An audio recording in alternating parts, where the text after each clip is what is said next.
ఆషాఢ మాసం సందర్భంగా మన కాసం ఫ్యాషన్స్ కిలో చీరలు కొనండి, అరకిలో చీరలు ఉచితంగా పొందండి. త్వరలో ఏపీలో స్థానిక సంస్థల ఎన్నికలు రాబోతున్నాయి.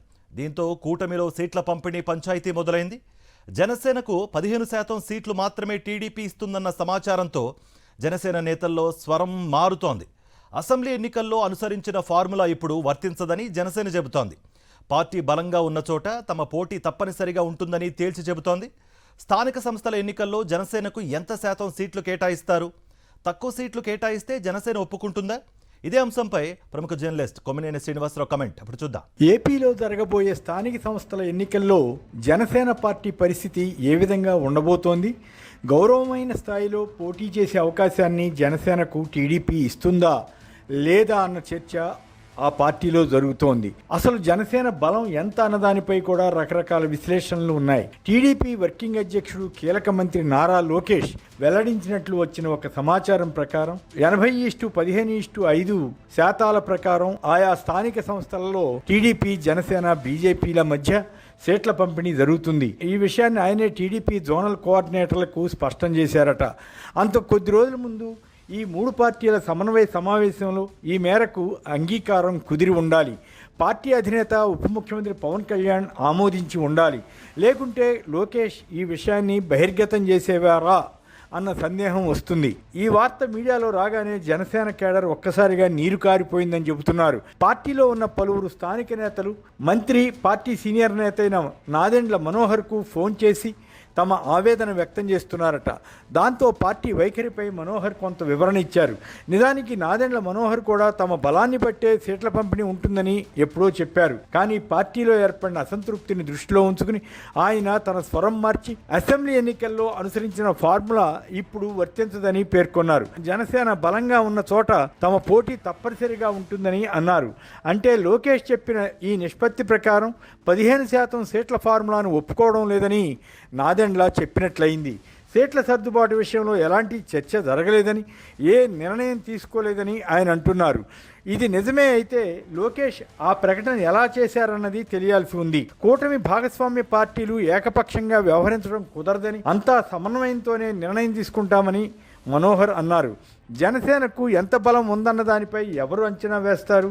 2019-2024 ఎన్నికల్లో ఆ పార్టీకి వచ్చిన ఓట్లు, సీట్ల ఆధారంగా చూస్తే వారికి ఉన్న బలం కన్నా లోకేష్ ఎక్కువ శాతం సీట్లనే కేటాయిస్తున్నట్లు అనిపిస్తుంది. కానీ జనసేన కేడర్ అంతా దాన్ని అవమానంగా భావిస్తున్నట్లుగా ఉంది. జనసేనకు 6-7% ఓట్లు మించి ఉండవన్నది ఒక అంచనా. గత ఎన్నికల్లో జనసేన 21 సీట్లు గెలుచుకుంది. అంటే ఆ రకంగా చూసినా వారికి లభించిన ఎమ్మెల్యే సీట్లు 12%గా ఉన్నాయి. ఇందులో కూడా టీడీపీకి చెందిన వారికి దాదాపు 10 మందికి అవకాశం ఇచ్చిన సంగతి గుర్తుంచుకోవాలి. ఉదాహరణకు అవినిగడ్డ, భీమవరం తదితర నియోజకవర్గాలు ఉన్నాయి. పలు సందర్భాల్లో పవన్ కళ్యాణ్ అసెంబ్లీ ఎన్నికలకు ముందు జనసేనకు బలం ఎక్కడిది అని ప్రశ్నించేవారు. జనసేనకు యంత్రాంగం ఉందా, వనరులు ఉన్నాయా అంటూ రకరకాల సందేహాలను లేవనెత్తి ఆయనే జనసేన బలహీనతలను బయటపెట్టారు. అది పార్టీ పరువు తక్కువని పార్టీ నేతలు భావించినా ఆనాడు ఉన్న పరిస్థితిలో ఎవరూ మాట్లాడలేకపోయారు. నిజానికి అసెంబ్లీ ఎన్నికల సమయంలో జనసేనకు 50 సీట్లు, బీజేపీకి 25 సీట్లు కోరాలన్న ఒక ప్రతిపాదన నడిచింది.